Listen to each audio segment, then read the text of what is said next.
Level podcast. Your Masonic podcast. Join the hosts Billy McIntyre and Sam Earl Sedgey as they delve into the world of Freemasonry.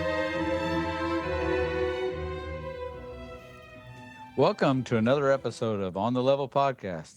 I'm your host, Billy McIntyre, and with me as always is my co-host, my brother in arms, the historian extraordinaire, and the man that is more dwarf than anyone I know, Sir Sam Earl Sedgey.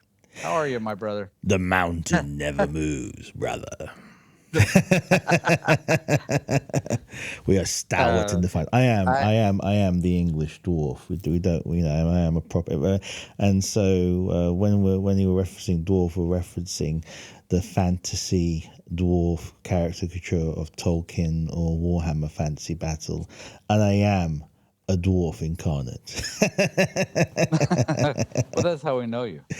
That's right. I'm good. I'm good, man. I mean, it's been a good couple of weeks, and I've been very busy. I'm in the far away lands of ancient Cathay. You are in the magical East right now. I'm in the magical East. That's right. I'm having some fantastic feasts and food, and catching up with my friends here, and he's in Shanghai. That's right. China, correct? That's right. Yeah. So doing all that kind of stuff, and in absorbing some of the history as well, because I love the history, the ancient history of this country, and there is so much history there too. And I'm a big fan of. Some people around the world may be fans of the literature, which is the Romance of the Three Kingdoms, which is based on history. So that's pretty cool. All right, so my brother in arms, what an interview we had. That was pretty awesome. Oh, it's incredible. And I'm hoping that this will kick off as ever. We've talked. Sam and I have talked about this a long time. Sam's got his passions, and he does such a good job with the Knights Templar, and I can't compete with that. That man, he knows his stuff, And so I've really been looking forward to this because I'd really like to do. I'd like to deep dive into some of the stuff that happened in the Old West in the Americas, because Masonry survived that, and I mean, there was so much lawlessness that went on in the Old West, and there was so big of an expanse, where there wasn't any law. The law was whoever could draw the gun the fastest. So that being said, I just think it holds a special place in my heart, and I know I'm showing my age, but growing up, there was no such thing as cable or satellite TV for us in the country.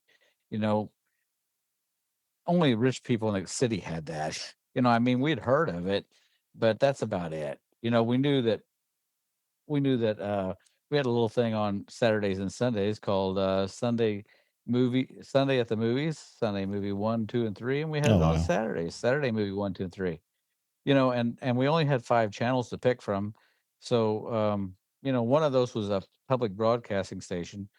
So, unless you wanted to watch Sesame Street, you wasn't going to watch that. So you had to choose wisely, and maybe you could watch Clint Eastwood or John Wayne, shoot 'em up, and once in a while in the wintertime when it was nasty outside, my dad would sit down and watch some westerns with me and my dad. So it holds a special with me and my brother. So it holds a pretty special spot in my heart.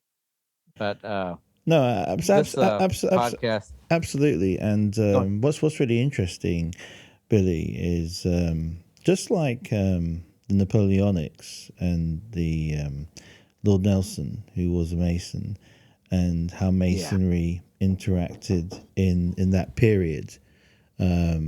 So same thing is how did Masonry interact in the Great Expanse, the Wild West, and how did things do? And we go into the interview where Tombstone, which is a place where there was the gold rush, which was And amazing. silver. Yeah. Yeah, and silver, and then there was this the Golden Corral shootout that I learnt in this interview, which was freaking awesome, and how that was interacting, how the judge was. I mean, I remember you telling me how the judge was protected by a couple of hundred Masons from potentially being killed by some renegade gang, and he stayed in the lodge for over a month or whatever About it a was. month. Yeah, so that to me is really interesting, and it's how Masonry survives in different environments and the lodge, and how good men stick together and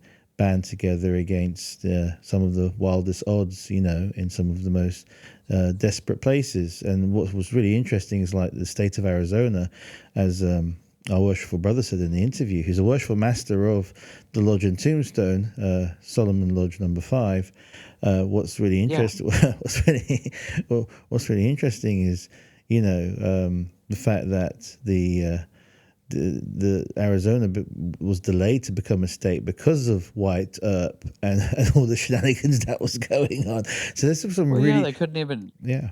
They couldn't get control of the lawlessness there. Yeah, so Incredible. until they built the Rangers, so a Ranger unit. So it's just amazing, like the history, and what's really important is knowing our history. I mean, knowing if you're an American, knowing your American history. If you're right, the Arizona Rangers, yes. So as I said, with the Arizona Rangers, who basically were able to bring law and order, eventually turned into. I think it's very important that we understand our history, our traditions, where we're from, how things were built. And it gives you then more of an appreciation of today. And I think something that's missing, Billy, is the lack of knowledge of who we are, where we came from, who our family members were. And the more we go back into our history and understand, not only the more appreciation we get, the better we can reflect on today. I always say, if you know your history, you can deal with your present. If you can deal with the present, then you can build your future. And I think all three, past, present, and future, are integral. And if you want to be successful as a people, you should know your past. Then that allows you to better deliberate your present, and then that will build you a successful future. If you don't know your past, then all the mistakes, all the trauma, all the death and suffering, it repeats in a cycle. And and what you try to do is try to make less mistakes than your generations before you, and learn from them, and try to take the opportunities that were missed before, and make the right choices in life. And you can only do that if you have that wisdom, and wisdom is heavily derived from history. So yeah, I think it's important, and I would love to deep dive. And there's several things that he pointed out that got me really excited, and some things that he mentioned. And I'll go on. Well, people need to realize, and a lot of people that are from America realize this, but maybe the people that are abroad don't. When you say Tombstone, Arizona, some of the most famous old Western heroes or anti-heroes converged on Tombstone, Arizona. The Wyatt Earp is one of the most famous heroes in the Old West. He had three other brothers. Two of those were very famous: Virgil Earp, and he had two other brothers. But also, Doc Holliday was he was a very famous guy, and he was in the old K Corral shootout. And they were converged. They were in that gunfight, and several other big names was right there. That whole town is living history, and There's a movie called Tombstone, isn't it? And it's based in that place. absolutely, yeah. It's about that place, and it's if you go to Tombstone, I've been lucky enough to be there a few times, and it's just like walking onto the movie set. It's incredible.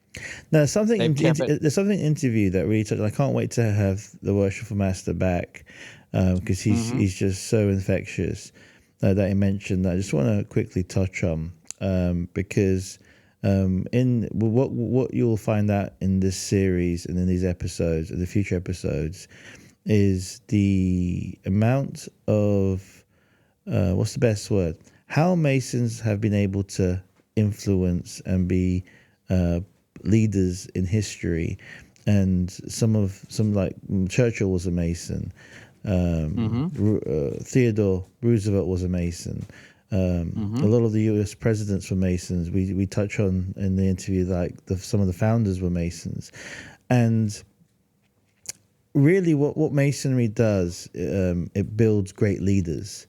And when you have a large pool of when your membership is in terms of the population, there are a lot of Masons on all levels, all levels, carpenters, cleaners, butchers, lawyers, politicians, businessmen, craftsmen, all historians, whatever.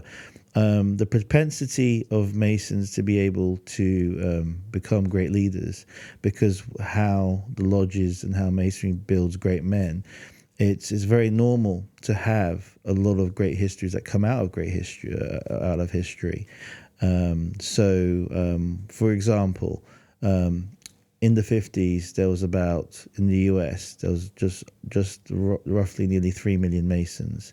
However, the population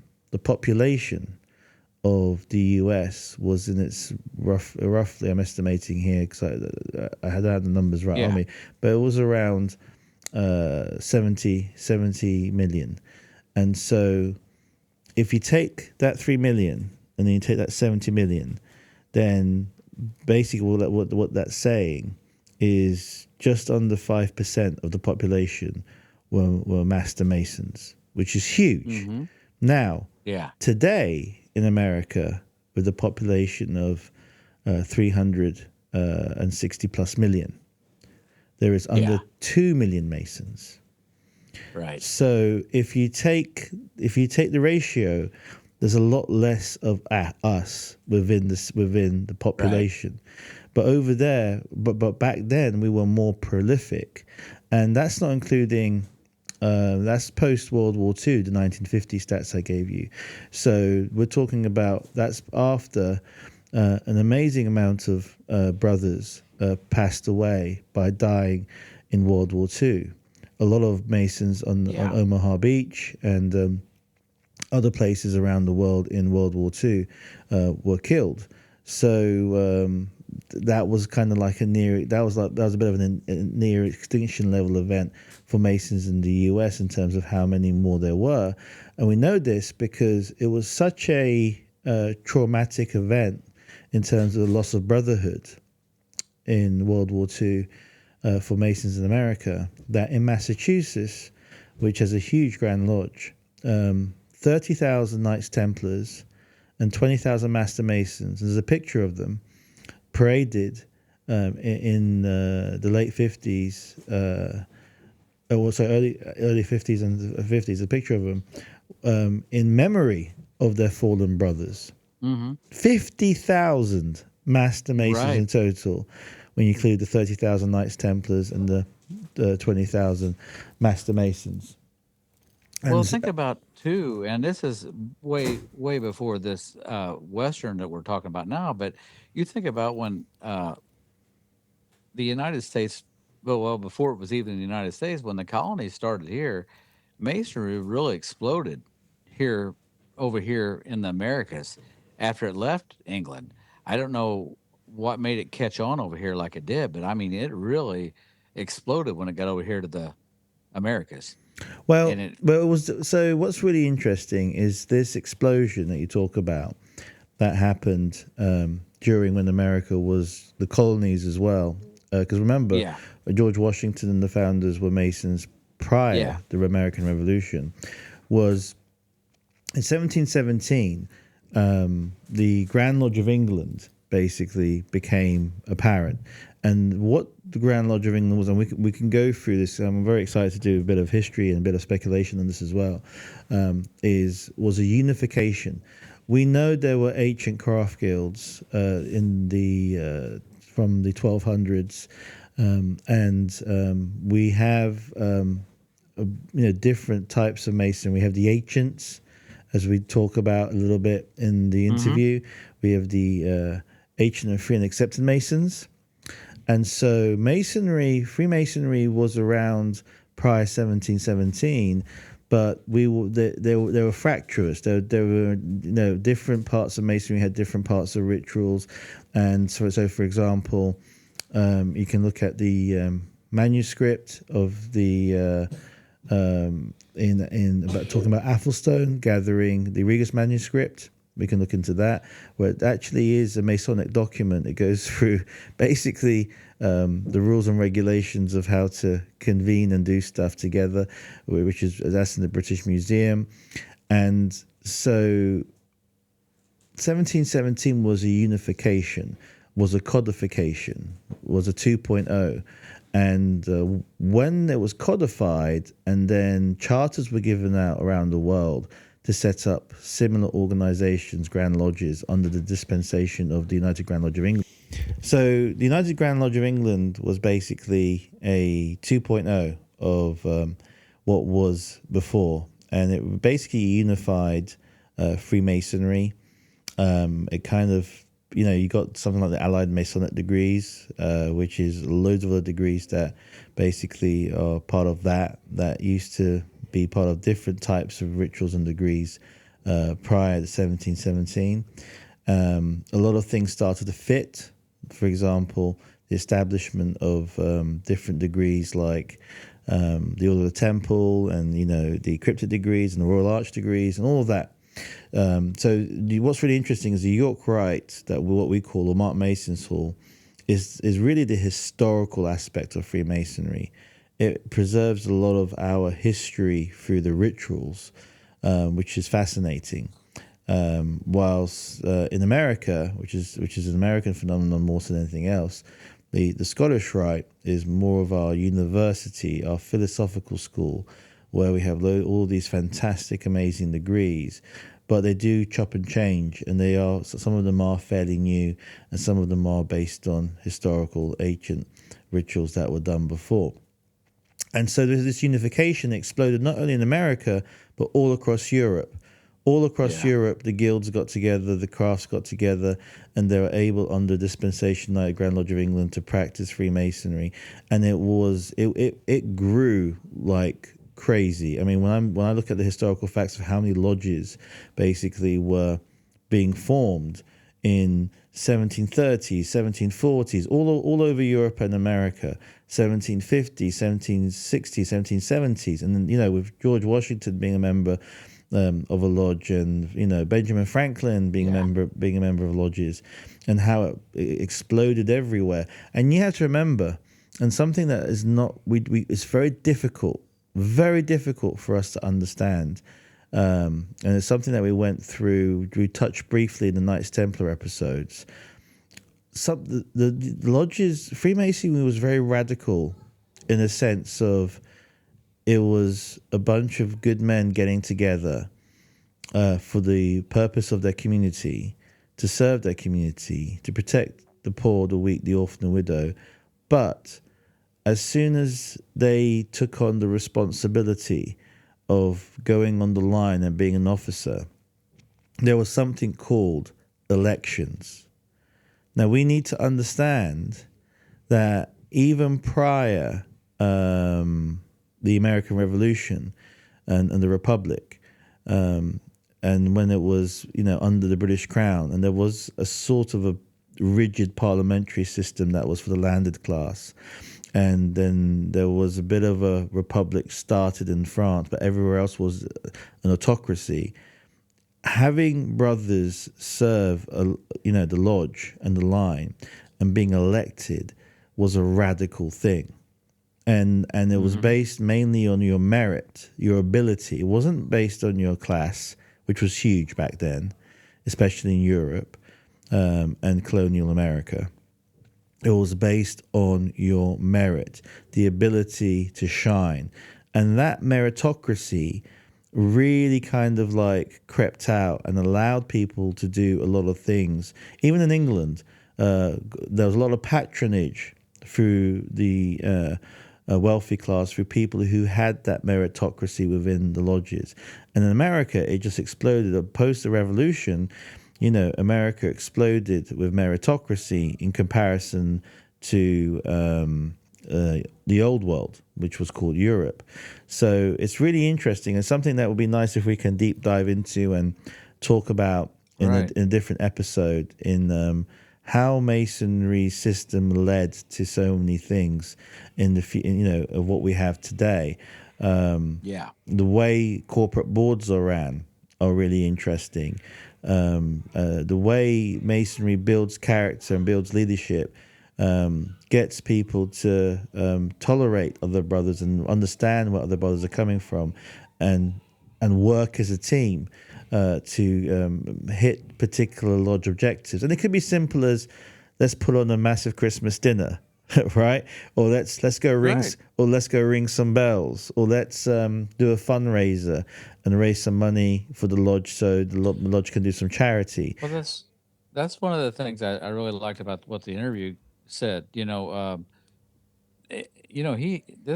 had some great ideas, and he's come up with some ways to really get these guys together. This really got some people involved. You're going to be amazed at what this guy's.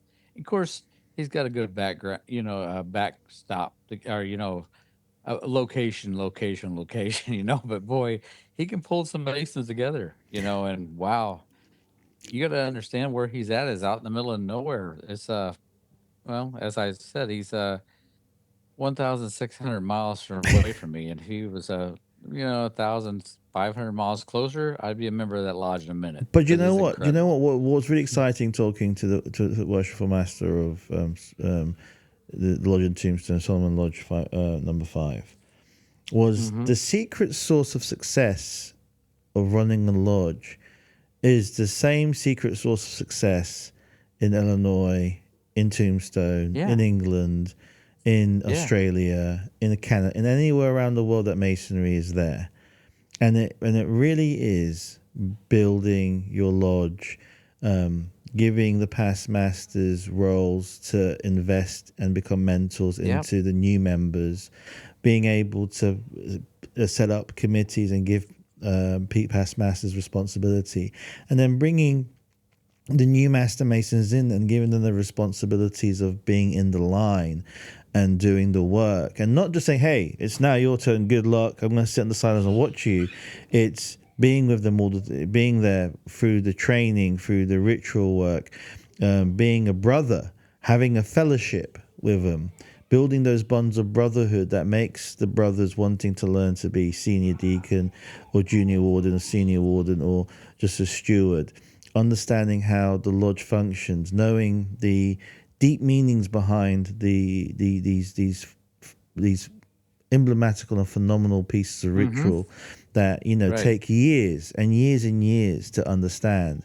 But the secret sauce is universal for Masonry, and that secret sauce really is strong fellowship.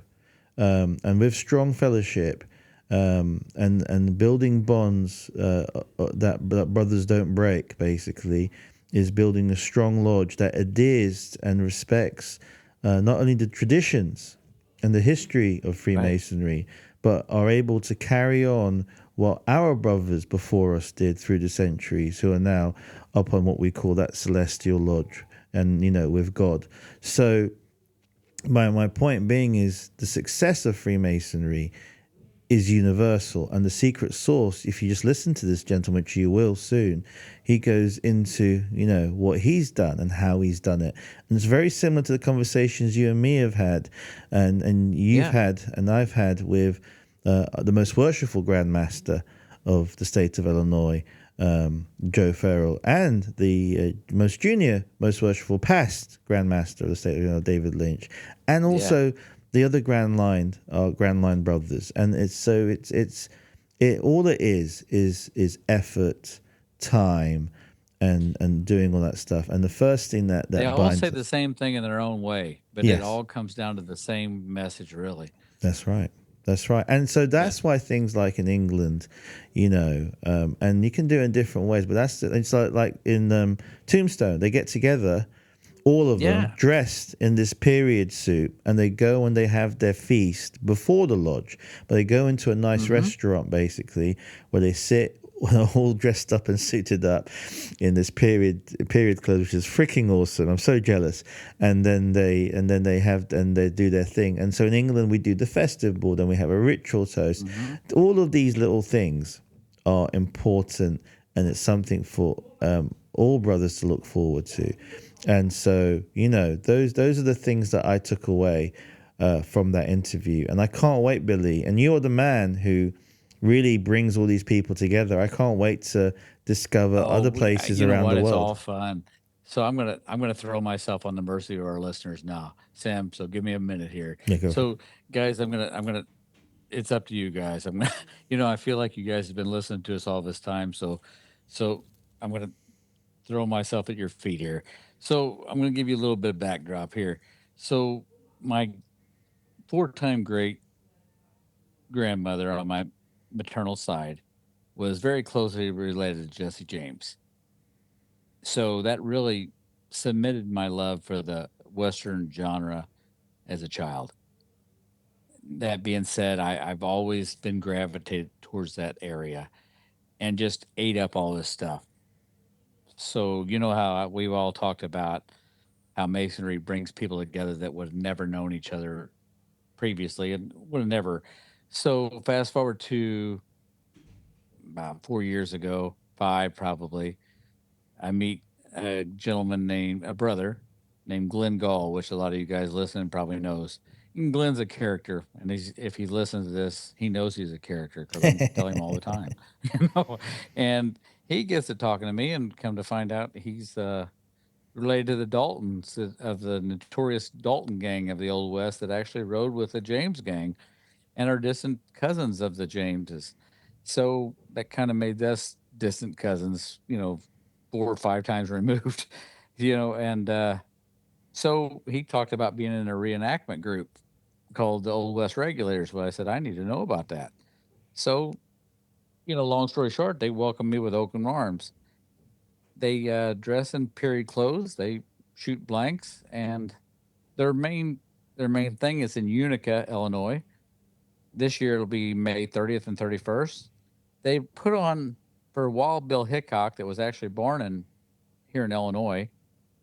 They reenact all of his biggest shootouts and stuff there at Utica. It's actually put on by the Historical Society from Saline County.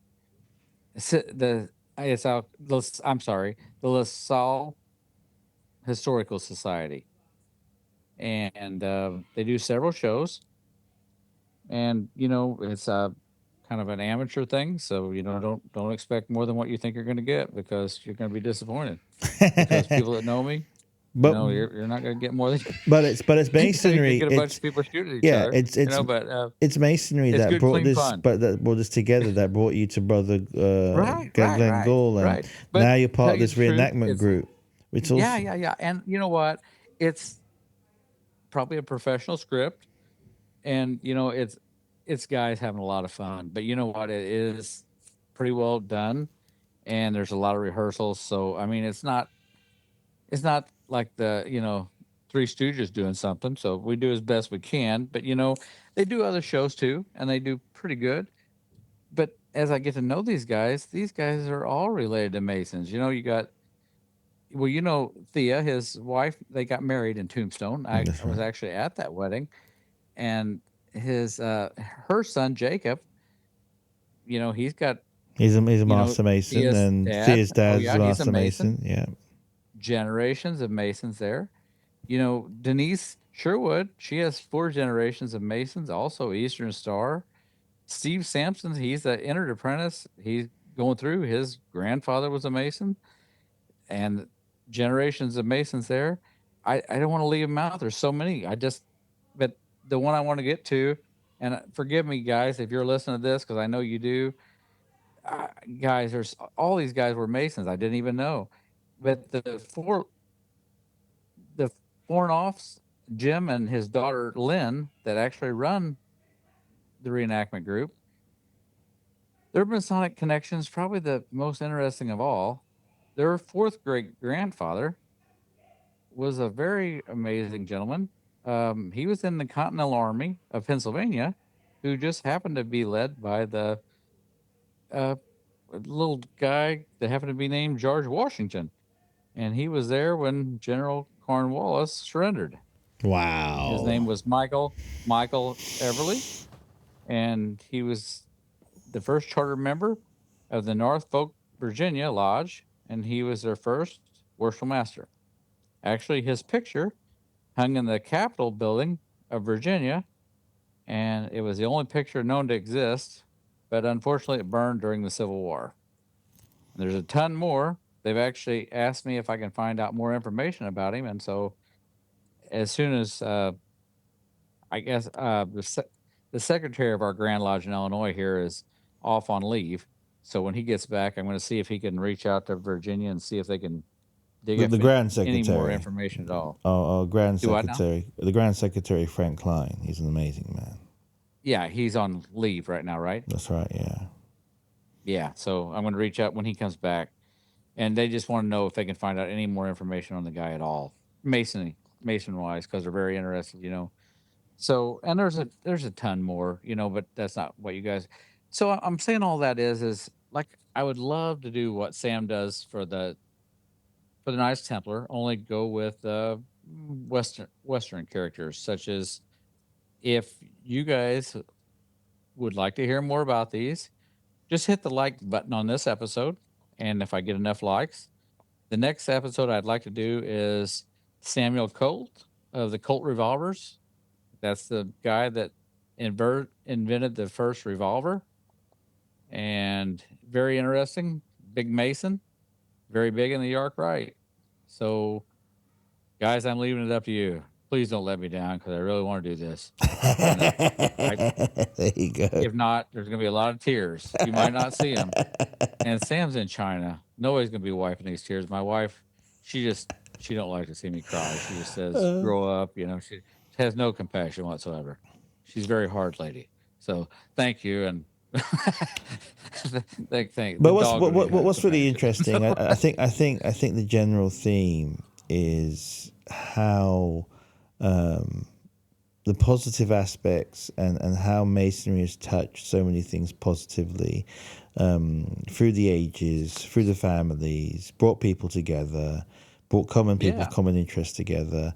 And there are loads of notable Freemasons throughout history, and it'd be nice to touch on all of them and go through all of them bit by bit. We've got our Knights Templar historical series that seems to be very popular, and touching on other parts of Freemasonry. Like, one part that fascinates me is the unification of Freemasonry in 1717 and beyond. The two world wars that nearly brought us to our knees in terms of the amount of brothers that were lost on both sides of the continent, and the fact that we've never really recovered since then, Right. and we really are rebuilding Freemasonry in a very different world than it was before. So there are new challenges and new kind of like goals to aspire to, and to keep. I think some of the things that fascinates me, Sam, and I don't mean to cut you off, but what fascinates me is you're talking about places like Arizona, even in Tombstone, these towns were very, very small. And so, there wasn't lodges everywhere.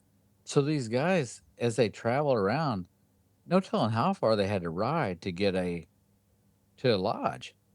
You're not talking about, that's okay. I'll get in my car and drive 20 miles down the road. That's a big effort to get to a lodge. If you want to be active, because a lot of these guys, if they didn't just live right there in town, it was a very big commitment to get to that lodge. Well, yeah, it was also a big commitment to get into town, full stop, especially if they were farmers or if they were away from town and all that kind of stuff. And if they were businessmen traveling, or that's there's right. so many things. That's right. Yeah, no, I think discovering this, and I think, we're in the early stages of the podcast, and there's so many things to tap into. There's so many questions.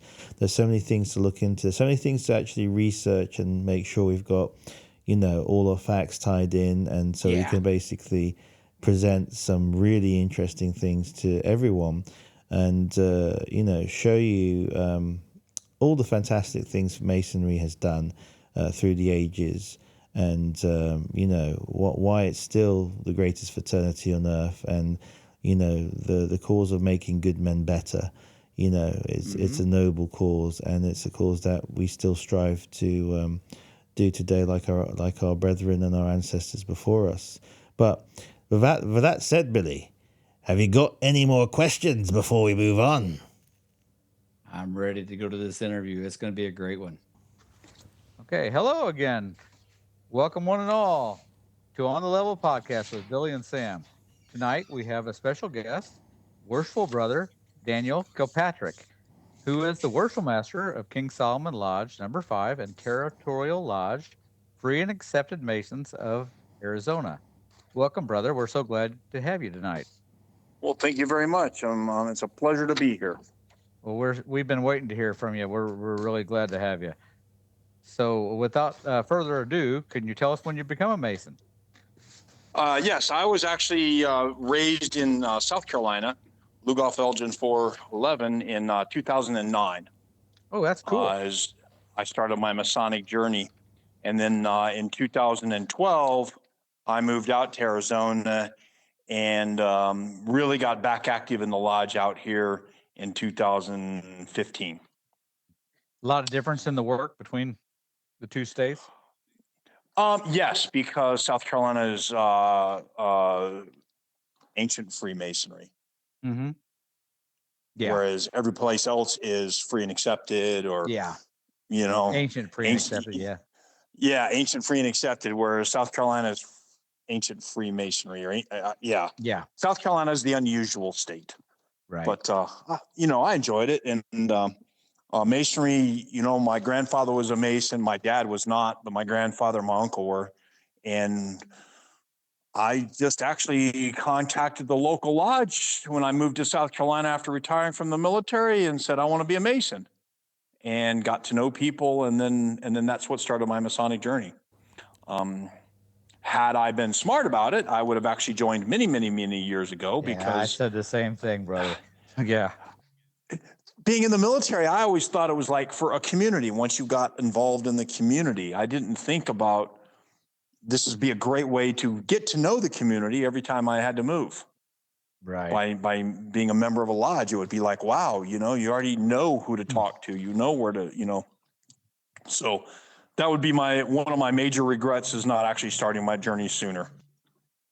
Yeah, I did the same thing. I the way I worked, I always worked from days to seconds. I rotated every month. So I never wanted to join an organization where I wouldn't be able to be active. Well, if I could go back, I just wouldn't be able to be an officer, and I'd only be able to go every other month.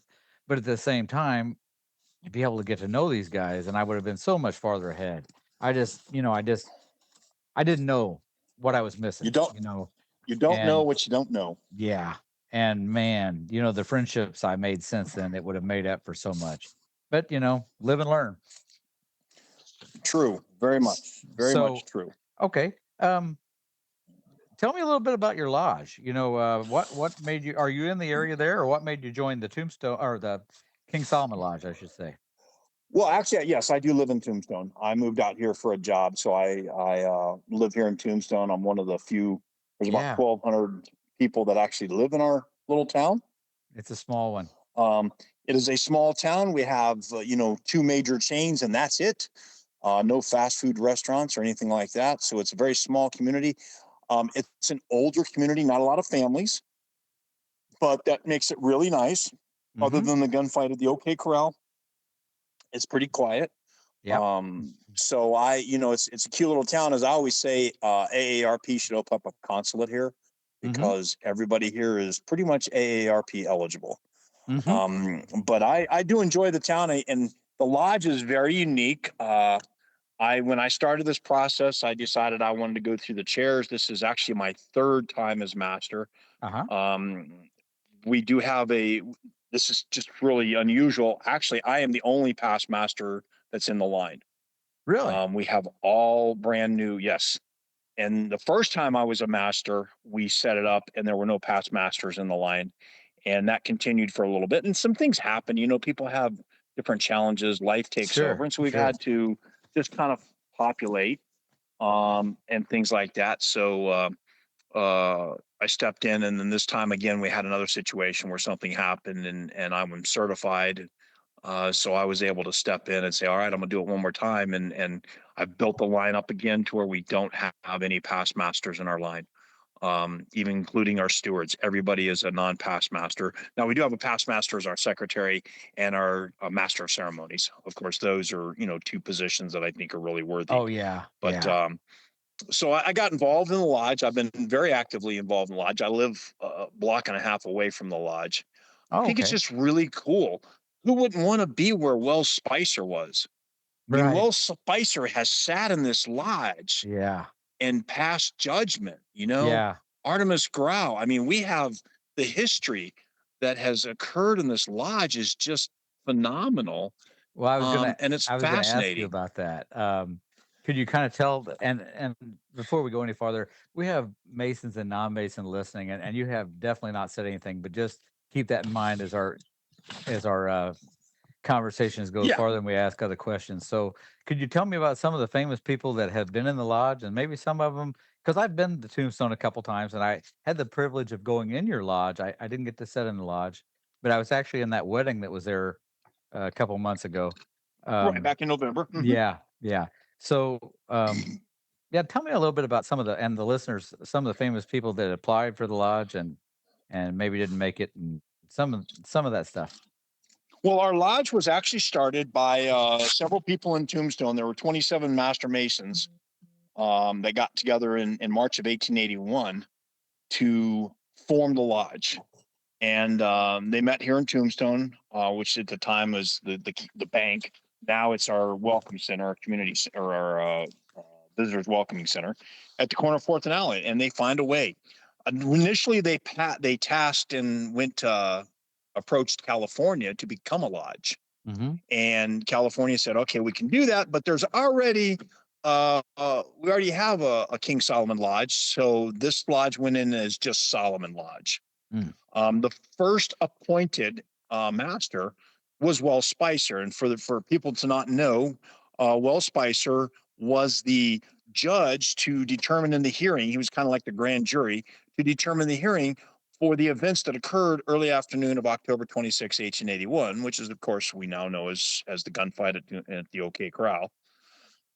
Technically, it wasn't at the OK Corral. It was on Fremont Street in an alley behind the OK Corral, but that's not as easy to say. So people say gunfight at OK Corral. Not as cool either. Yeah, it's not as cool. Well, it's the gunfight in the empty alley just off of Fremont, right beside, And so, but from our lodge, we can actually see where the gunfight was. And there were reports of brothers up here in the lodge during that afternoon.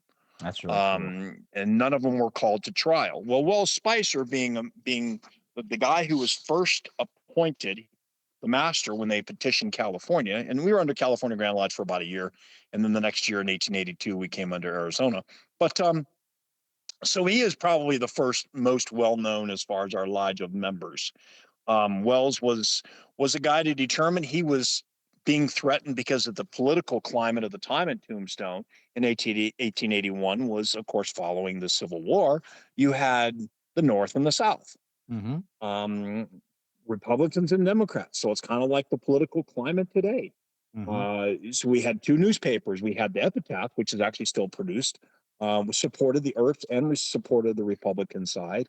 And the Democrat side was supported by the Daily Nugget and the Cowboys, the gang, that was in the area, was on the Democrat side. So there was a lot of controversy about things. But anyway, Wells Spicer was the judge. There were reports of threats on him. And if you've been to our lodge, there are about 17 steps to go up, and they are at a really sharp angle. Yep. And anybody sitting at the top, now in 1881, the gun of choice was the 10 gauge shotgun, not the common 12 gauge like today, but the 10 gauge shotgun. And sitting at the top of the stairs with a 10 gauge shotgun, you could deter anybody from attacking you. There would not be a problem. So there were reports of brothers staying up here during that time.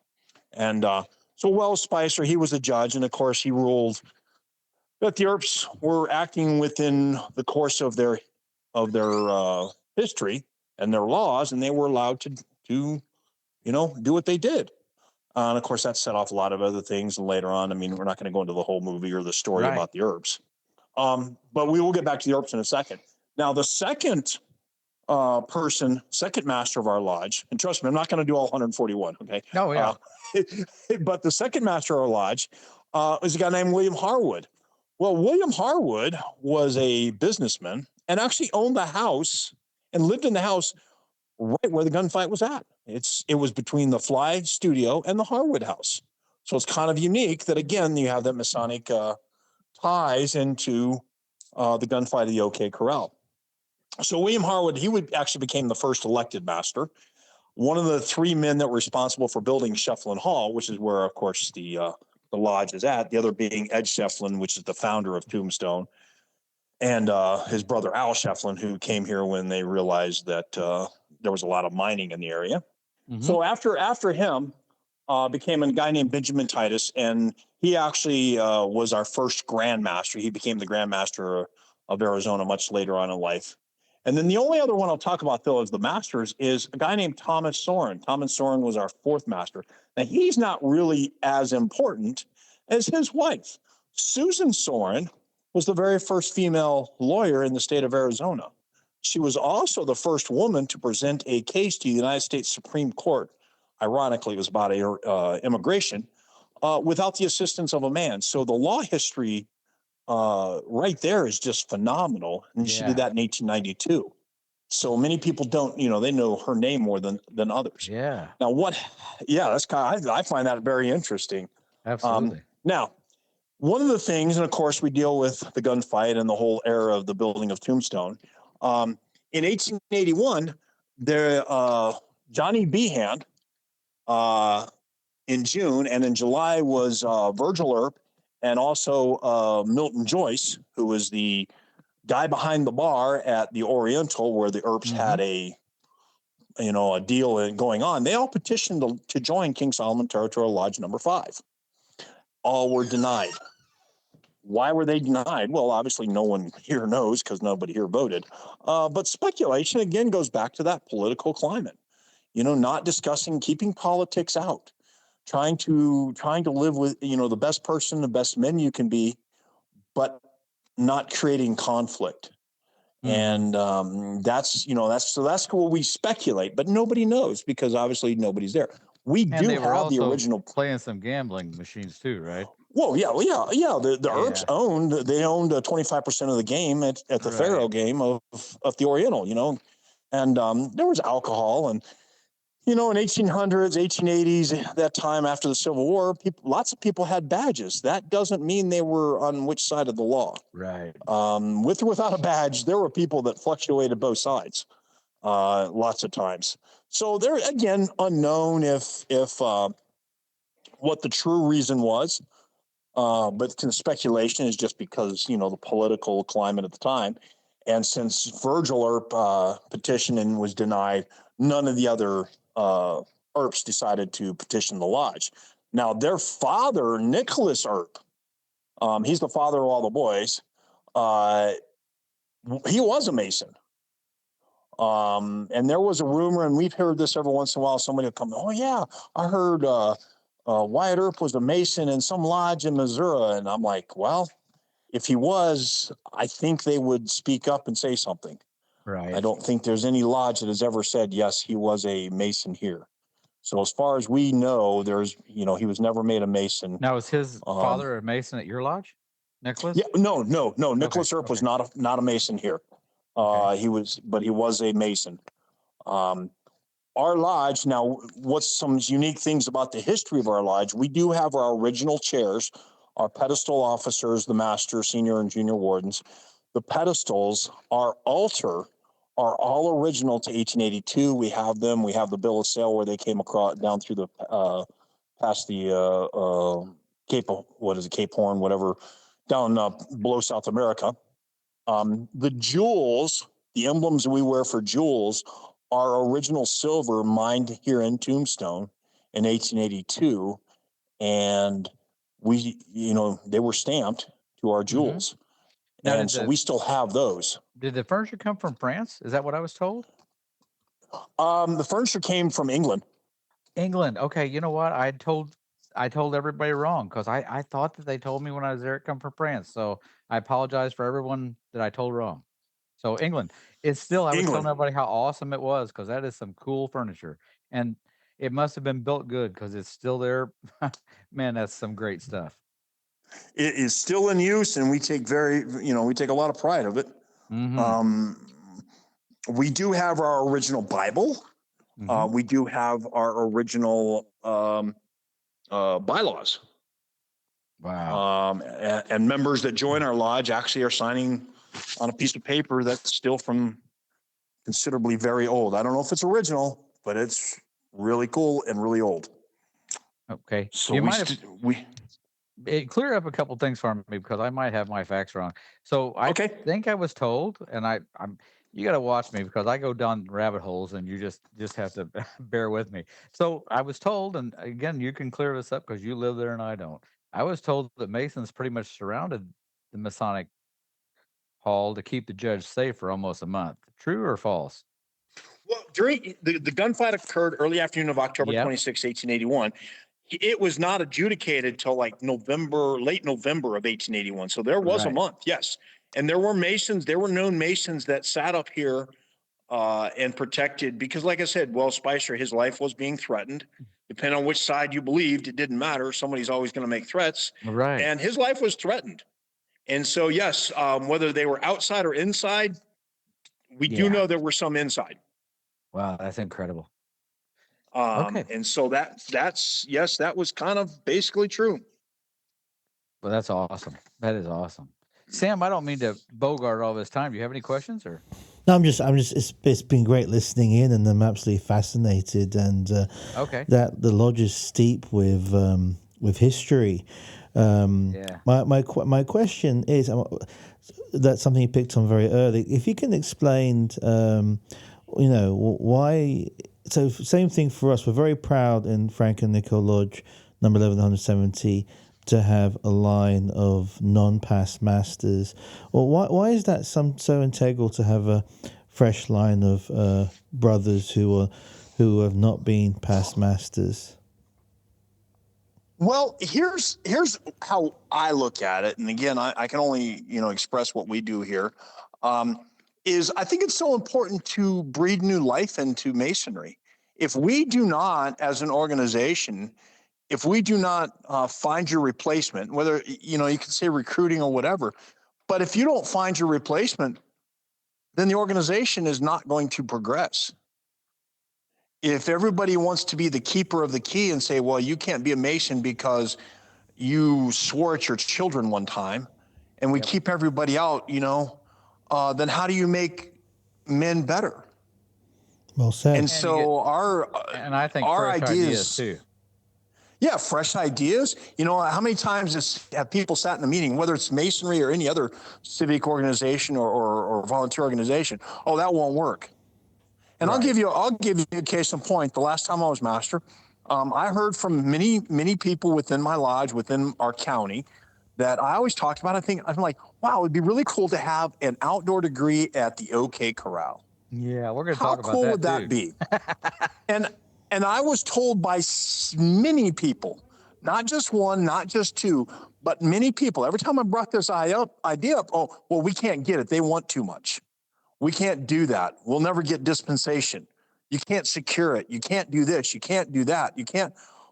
What do you mean I can't? Oh, was that so here's what I found out. Oh my gosh, this was so cool. I went to the OK Corral and met the manager. And in my civilian world, I had met the manager before, but I didn't really know her. Yeah. And I talked to her and I said, well, is there any way, how can I ask? And she gave me the email address of Mr. Bob Love. Yeah. Mr. Bob Love is the son of Harold Love. Harold Love passed away many years ago, but Bob Love is the son of, and he lives in Maryland. Really nice gentleman. I've communicated with him quite a bit, and I just asked. Well, guess what? Bob Love was never a Mason, but Harold Love was. Harold Love was a very famous, very well successful Mason, I guess I should say. He was a lawyer in Detroit, came out to Arizona, and he's the guy that helped put Tombstone back on the map and rebuild Tombstone. He's the one that built up the OK Corral. He's the one that built up, and was instrumental in repairs of Shefflin Hall. He gave Shefflin Hall to the city that Masons could meet up on the second floor forever. This building was built with Masons meeting on the second floor. He purchased the building when it was dilapidated and had put a lot of money into it, a lot of money, several millions of today's dollars into the building to restore it, and then gave it to the city to use as a community center and for Masons to meet up in here perpetuity. And no one would have known that if you hadn't contacted him. Right. And so I'm like, wow. So, and then I talked to him and he's like, yeah, that would be really cool. And it didn't cost us anything. They were so gracious. They gave us they gave us stuff, he paid somebody on staff to stay there to make sure that anything we needed was taken care of. He gave us a use of the Harwood House. He gave us use of the area. I mean, they were so gracious and so grateful. What did they ask for? Nothing. They asked for nothing. They didn't even ask for a donation, a mandatory donation. They asked for nothing. And we wouldn't, and so if I relied on, well, that's the way we've always done it. Well, if we've been doing it wrong for 20 years, does that make it better? No. Let's think about, so why is it important to have a new line? Is because you need to regrow masonry, not regrow, but you need to continue to grow masonry, but you need to have an influx of new ideas. What worked 30 years ago may work today. It may not. Today's generation doesn't join groups as much as they used to. But guess what? 40 years ago, I didn't join either. Right. I had a family.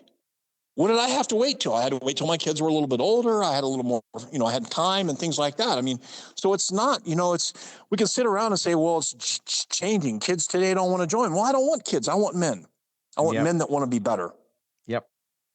I'm not trying to be a youth organization. I want men. I agree 100%. And the good men are many times at doing jobs. They're working. They're taking care of their kids. They're taking care of their families. And I want them to do that. And masonry is a way that can, I don't know how it is there, but around here, if you want to be involved in masonry, you can do something almost every night in Southern Arizona. There's a lot of events. And people can get wrapped up in that, and then they lose their family. Well, I got another Mason event. I got another Mason event. And then we're not, and sure, we can include the family because there's appendant bodies that include the family, but it still takes away that evening with the dad or the husband. So we just got to be, I think we have to be cognizant of that. Yeah. In our growth of masonry, just understand we need to look out for families too, because that's really important. But I think it's very unusual. A lot of lodges are not finding ways to get new members, and so they're having to have past masters continue to serve. That's true. I can say this: we had a lodge around here, had a past master. He had the same guy. I think he was the master of lodge for like 17 years in a row. Yes. Okay, we don't have it quite that bad around here, but we've had some bad ones. He took a year off and became master at another lodge, and then went back. Well, good for him. I don't even know what to say about that. I think what's really important, I think he hits it on the nail. And what's really interesting was all you did is, pick up the phone and ask questions to ascertain the best answers, and things happened. And I think if there's anything to learn from this fantastic story and the fact that you've got a outside degree, which is incredible, is sometimes you just got to think out the box. And sometimes the new blood who are very into Freemasonry gets into it and they soak it all up. allow them to spread their wings, and as a past master, be more of a mentor. Many hands make light work, and you talk about Yes.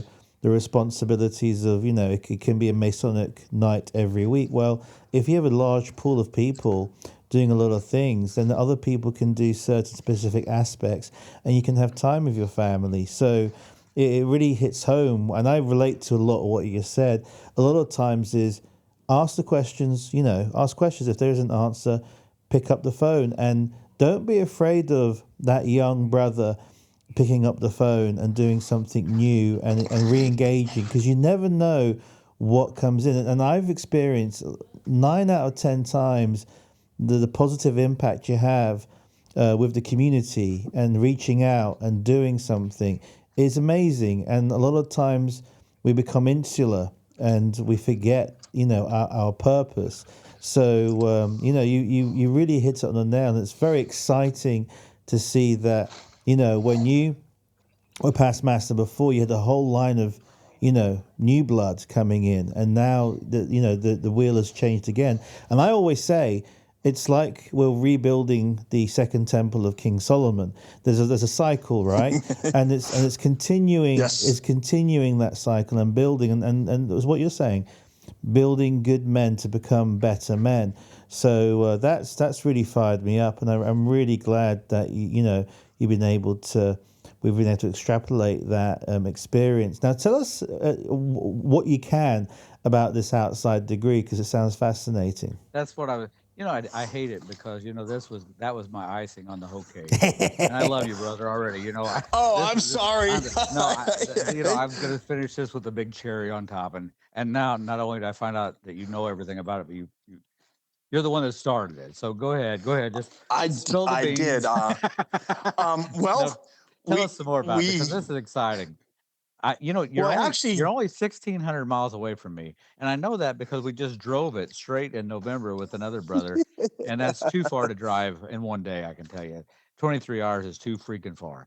But go ahead, tell me more about it. Well, I can understand that. No, I'm not. Well, mad. actually, I'm loving it, man.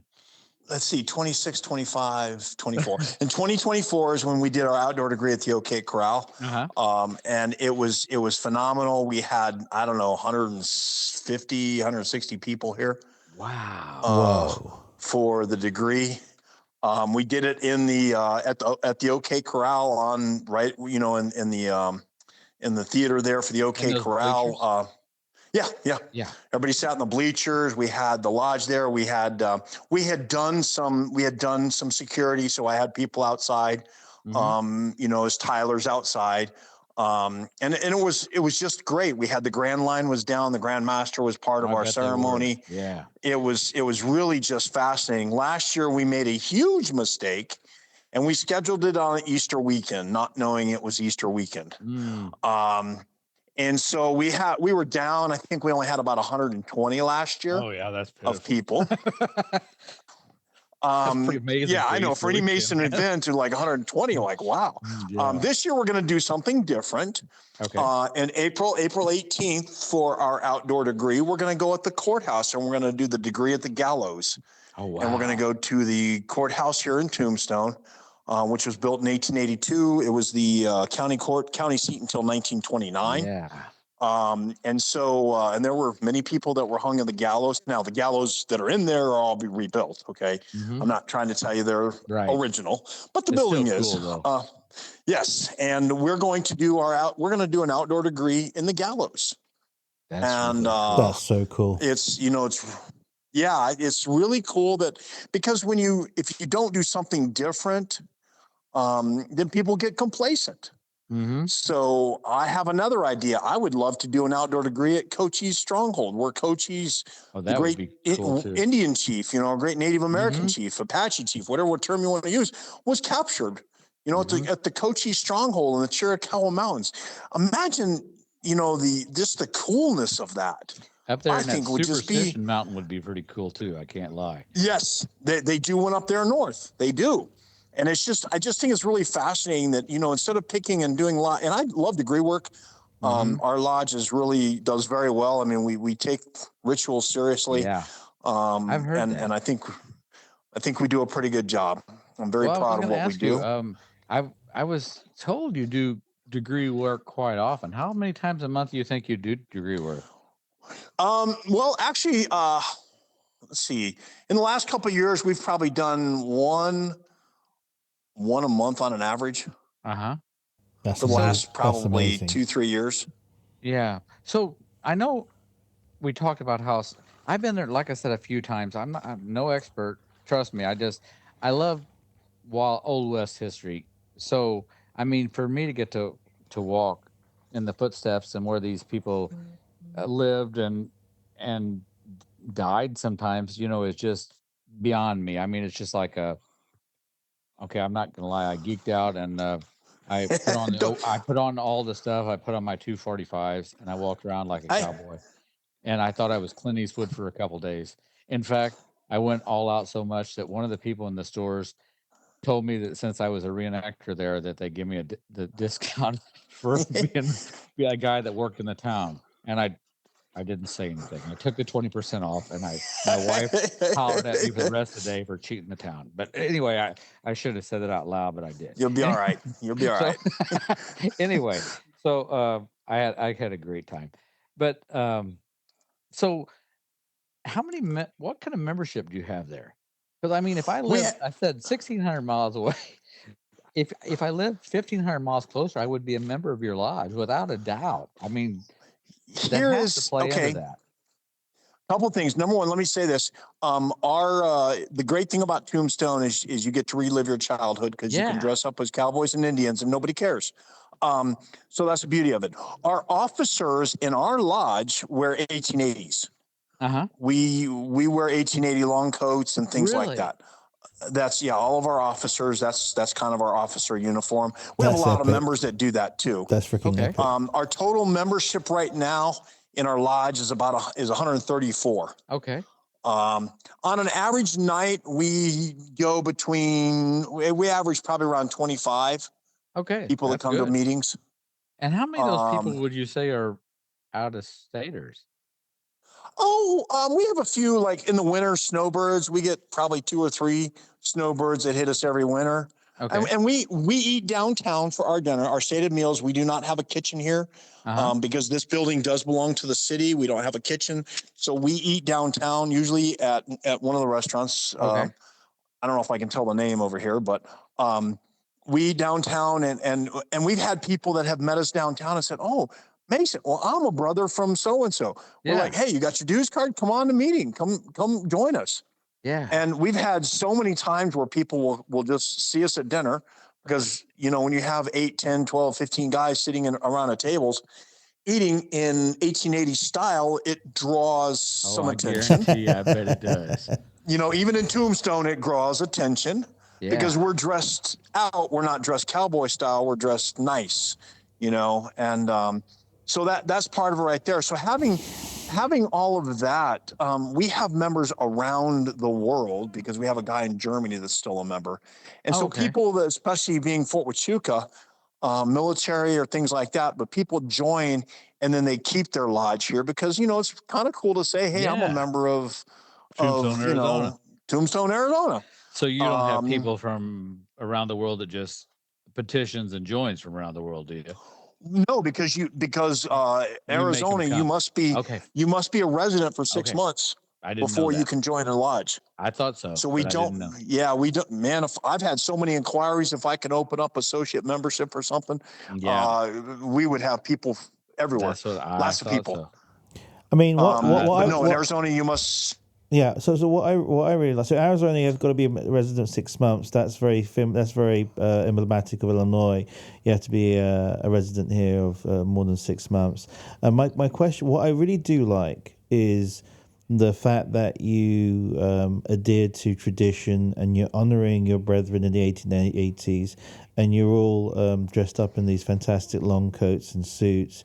And not only are you honoring that tradition, you're actually representing Freemasonry in your community and globally, as Tombstone is a global location where fans around the world come for that historical Western feeling. So I'm just envisioning walking into this restaurant with all these smartly dressed gentlemen who happen to be my brethren, and that brings a smile to my face. And the reason why I'm making a highlight of this is there's effort in doing all that. There's effort in getting ready, coming from. I mean, you're obviously not dressed up for work like that, right? So the effort that goes into that, No. collectively, and putting it on and doing that month after month, that to me is huge. And my hat's off to you. And I can't wait to get to. I want to be in Tombstone, Arizona now, and I want to visit the lodge and feast with my brothers.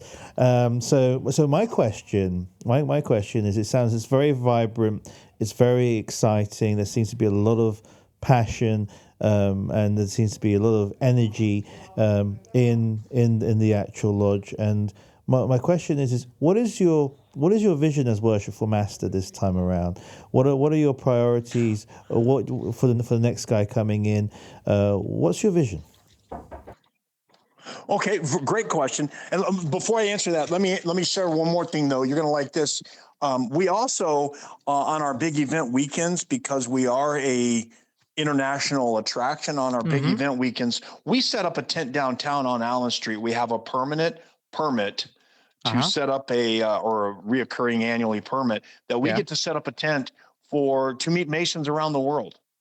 And so we get that outreach here in Tombstone on big events. Our next one's going to be the Vigilante Days in February. We're going to have our tent out there. We have a brother from Alaska, matter of fact. He's a snowbird from Alaska. And he's going to set up there and set a tent out, and we get to meet Masons around the world. So I think that's just a way to share. We have two really big parades in Tombstone, one being El Dorado Parade and one being the Rose Festival Parade. Those are our two big parades. And we have a contingent of Masons that are in the parades. We are not a secret society. We're the biggest building in town with a big old sign that says King Solomon Territorial Lodge No.5, free and accepted Masons. So we're not hiding from anybody, that's for sure. So we do get that community outreach. And I agree with you. I think it's very, very important for the community to know that we're here. Now, to get back to your original question of what's my vision, a couple of things. One, how can we as Masons incorporate the 250th celebration of our great country? Everybody can pretend, That's and awesome. I'm a straightforward person. This country was founded Judeo-Christian beliefs. Yep. The founding fathers, many of them were Masons. Now, were they the founding fathers because they were Masons, or was that the quality of people the Masons were looking for? That's the eternal question of who came first, the chicken or the egg, But the reality is many of our founding fathers were Masons. This country was built with a lot from that background. And so how can we help our city and our community celebrate 250 years of America and Masonry, let alone, the over 300 years of Masonry in general. But I mean, so that's one of the things. The second thing I'm focusing on is the outdoor degree, because I think it's really fascinating to have a degree at the gallows. The other thing that my other focus this year is passing on ritual work to the new brothers, because if we don't hold ourselves accountable and hold ourselves to saying, hey, I want to do right. Nobody wakes up in the morning and says, well, I wonder what I can screw up in my life today. Right. But people they may do that, but they don't wake up that way. People generally want to wake up and they want to do the right thing. So I have to pass on, me and my past masters I do have and things like that. We pass on our ritual work. We pass on, why is it important to do the best you can? Am I word perfect in my ritual work? No. Gosh, I wish I could. There are people that are way better ritualists than I am. But I can tell you this, every time I sit in the chair that Will Spicer sat in, every time I sit down, I am giving my best effort to be as best, that I can in our ritual, in our things. Now, we have fun in our meetings. Don't get me wrong. Our meetings are enjoyable. It's all not, it's not just square meals and things like that. I mean, they're enjoyable meetings and they're held with passion. But when we do our ritual, we want to take pride in what we do. Exactly. And so those are the three things that I'm really focusing on this year is making sure that this progressive line stays progressive and we don't have past masters that need to. Can we have past masters fill chairs? Yes. But I'm looking for, we talked about this earlier, instead of saying, hey, who can help me? I start looking at people, can you help me? Because I have found if I ask directly, I get a different response than if I ask generally. Yes. Well, what I found is when I was master, the couple times I were, if you give a guy a job, he'll come back too. If you let a guy sit on the sideline without giving him a job, you'll never see him again. He sits on his hand, and pretty soon he's gone. Yeah, and I don't like going to meetings where you open, pay the bills, vote to pay the bills, and then go home. I'm like, what did I do? Exactly. Let's do, and I don't like those. So I'm this year I'm really focusing on developing our younger members, and I say younger because they're younger than me, most of them, not all of them. But our newer members and getting them progressed to the line. And every time they sit around and say, well, I'm not ready. Well, when will you be ready? As soon as you think you're ready, believe it or not, you're probably not ready. Mm-hmm. But guess what? As soon after you do the first year, the second year becomes easier. That's right. You already know now, you know what to do. That's when you're really ready is on that second or third time. I mean, what's really interesting, it seems, it brings a smile to my face. It seems that you have a very good balance where you've got great mentors. It seems that the past masters all have a role. The way I've kind of developed it with my brothers and my past masters is having past masters as committee members in different types of committees that have a certain purpose and role, and because they've got the knowledge, they've been there, and then the new recruits, the new members, it's taking them step by step. Having there are some past masters who just turn up religiously on practice nights just to be there and help, and I just find that phenomenal. But I think it's equally important to give the past masters a sense of purpose, and then once they've got a sense of purpose beyond the officer's chair, then there's a bit of harmony where everyone's in it to get all the officers, all our new members through the lines, give them that certain responsibility, give them that kind of energy. So we all evolve, and I think if you have that kind of a cyclical system, not only are you growing the lodge, but then there are things that other people can do. There are some people that know the ritual so well. It's like, well, why don't you become a certified lodge instructor? Because now you've got the time to just focus on that, as opposed to being in the line every single year. And we need that, and there's a lot of respect for that. Why don't you become a grand lecturer, and we'll try and support you? Because, mate, if without you, I wouldn't have been so proficient in mine ritual. And sometimes you've got to give confidence to everyone and anyone, and sometimes you'd be surprised how many good people have been around for a long time just need that bit of nudge to go to the next level. I agree with what you said. That's why I made him the master of ceremonies. And he's my head ritual guy, because Worshipful Brother Ken Barrett is a phenomenal ritualist. I met him. And he's a phenomenal ritualist, and he has forgotten more history than I'll ever remember, and knows more about Masonry than many people. And he's a 50-year plus member, and he's probably been active probably all 50 years. He's a very good man. And he's very involved. But I agree with you 100%. And what I'm kind of doing is I'm starting to mix because the past masters, we have a few, I keep them involved in the ritual work, and I keep them involved with a little bit of the committee stuff, because I agree with you. I have found, a man's got to have a reason to get up. And when you quit having a reason to get up, that's when people start dying. Yes. Well, I am reaching out to people and saying, okay, you've been sitting on my sidelines over here for a couple of years now. It's time. You're going to do this part. And I start not assigning, but I start asking directly and say, hey, can you help me with this? Can you do this? Because I find people are a lot less hesitant. They're a lot harder to tell me to my face no, but they'll sit and lodge, and I'm sure you've seen it too. Oh, hey, I need 3 people for this committee. Anybody want to help? Volunteer for nothing. but I turn around and I say, hey, you would be a good person for this job. Can you help me? Okay. Can you help me? Okay. And that's so important. It's leaders identify the potential in other leaders and what they can do, and sometimes it's sometimes it's just too much humility. Sometimes people that say, okay, I've been here, been done that, and I'll wait to be asked. And there is this sentiment, and I know that happens in England, and I guess it's also in Illinois. And a lot of people wait to be tapped on the shoulder. We forget, once you're in that seat, like you are as Worshipful Master or I am, it's to pick up the phone or talk to the person directly, because a lot of times, just having that nudge saying, hey, I need your help. Can you be there for me, brother? That's the calling. That's the calling, like, oh, he recognizes, and that's it. So you're absolutely spot on. Yeah, dude, you've got me pumped. I want to go back to Lodge now. you got me so pumped. We got to get him. We got to get you back on, and we got to get the Worshipful Brother, the historian, back on, because there's so much more to extrapolate.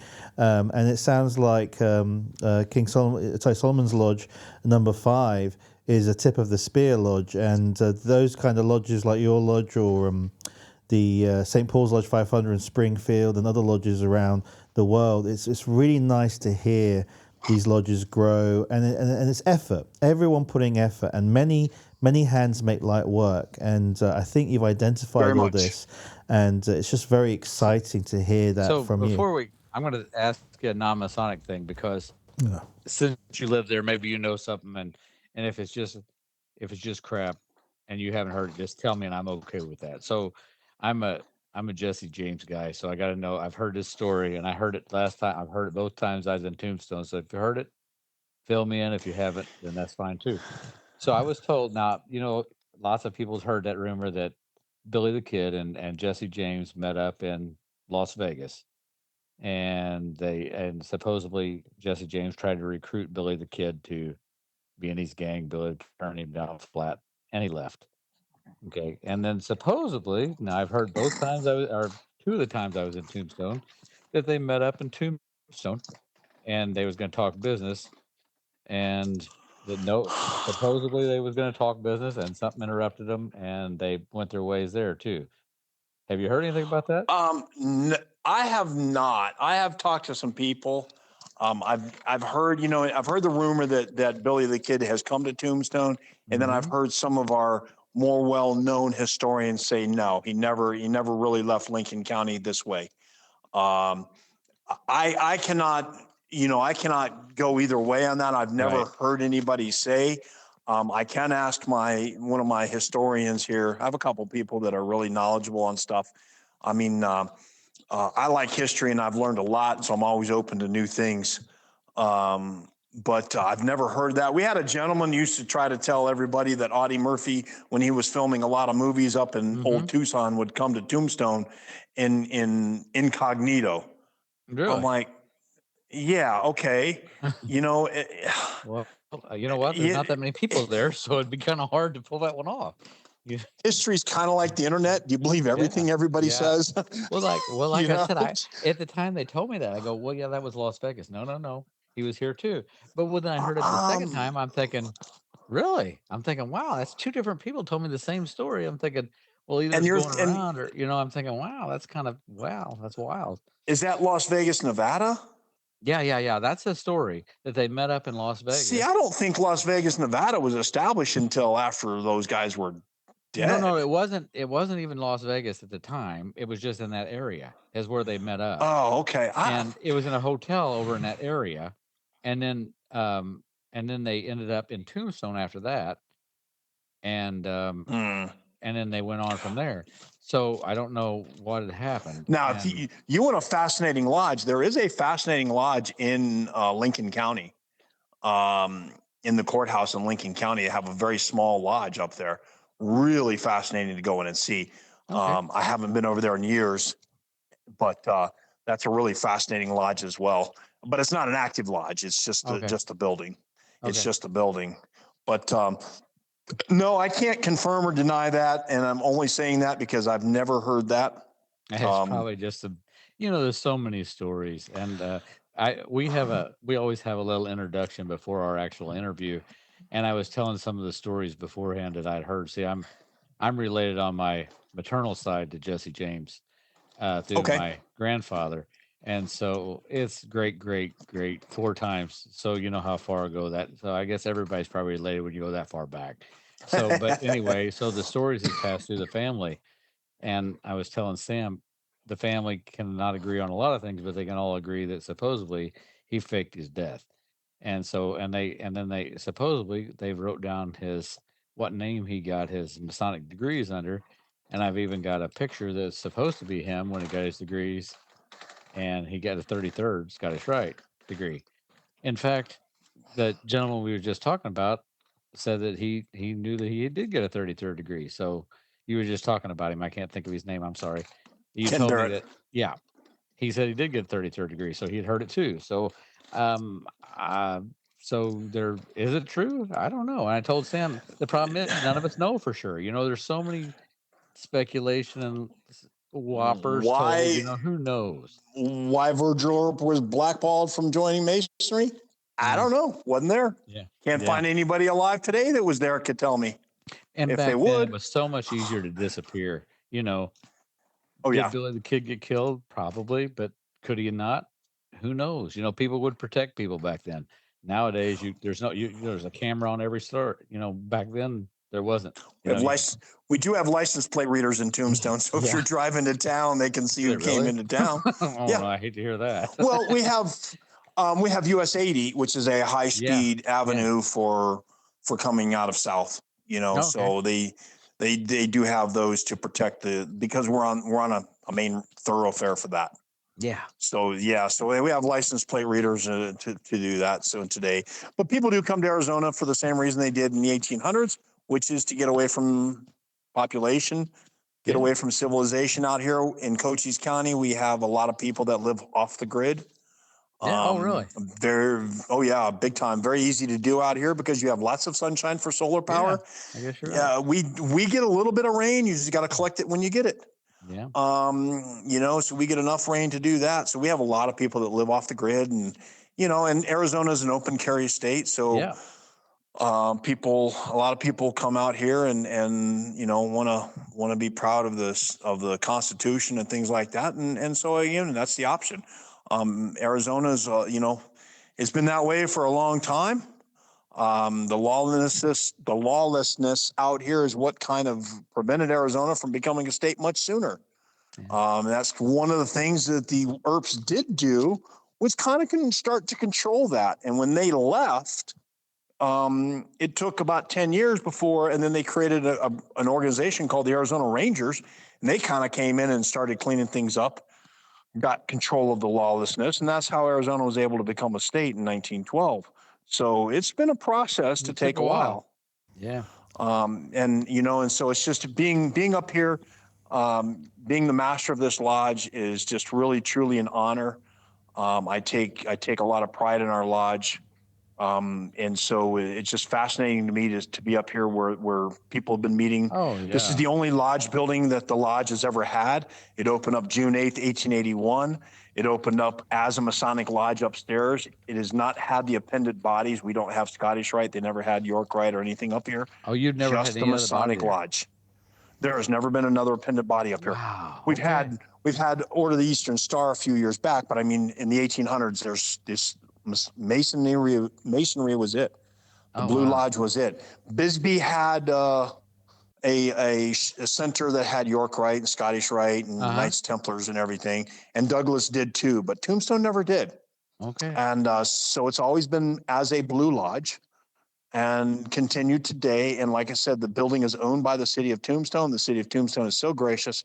I can't, you know, they really are very helpful. They're actually repairing a floor for the bathroom that was added on many years later because in 1800 indoor plumbing wasn't as popular. Yeah. No. Probably a can, you know, if you were lucky. I mean, yeah, it wasn't as popular. I mean, Worshipful Brother, I Yeah. can't wait to have you back on. I also can't wait to hear more news about your vision. I think I think there's something that you touched on that I would love to discuss and talk about in the shows about the 250 year of Masonry. Maybe Sam and I need to make a trip down there. Yeah, but I think most important thing, the 250 years history, and we touched on something about the Judeo-Christian heritage and the Masonic heritage, and what came before the chicken and the egg. I think one thing that you kind of touched, I think what you kind of touched on is when a lot of people asked back then, why were so many prominent people Freemasons? My answer to that is Masonry builds great leaders. I also answer that post World War I in Europe and post World War II in which affected America, we had two near extinction level events because we were the first to, whatever country we were from, to call up and join and protect and defend our families and our countries. And a lot of us were massacred. There's a lodge, there's a historical lodge context, like in 1912, an active English lodge of 250 members at the end of World War I. There were zero. They were all wiped out. So we've had kind of like near extinction level events, and we are kind of rebuilding the Second Temple. So my final question to you would be would you come back and discuss more with us? Yes, I would. I would be happy to.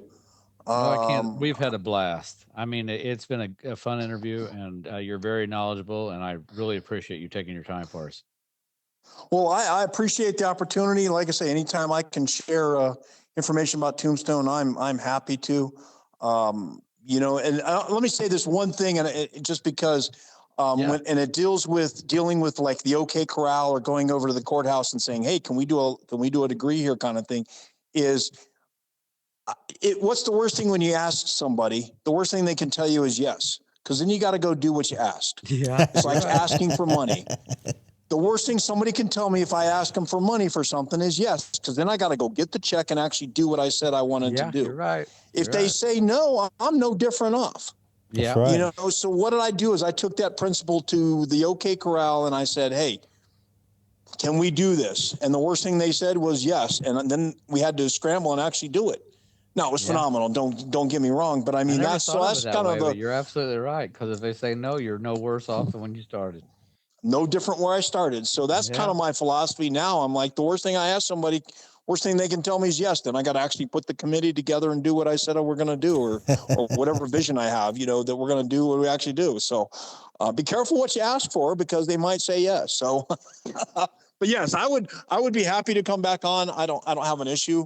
I would love to, and I can get Ken Barrett and Worshipful Brother Ken, because he is very knowledgeable too, and about Masonry and Tombstone history.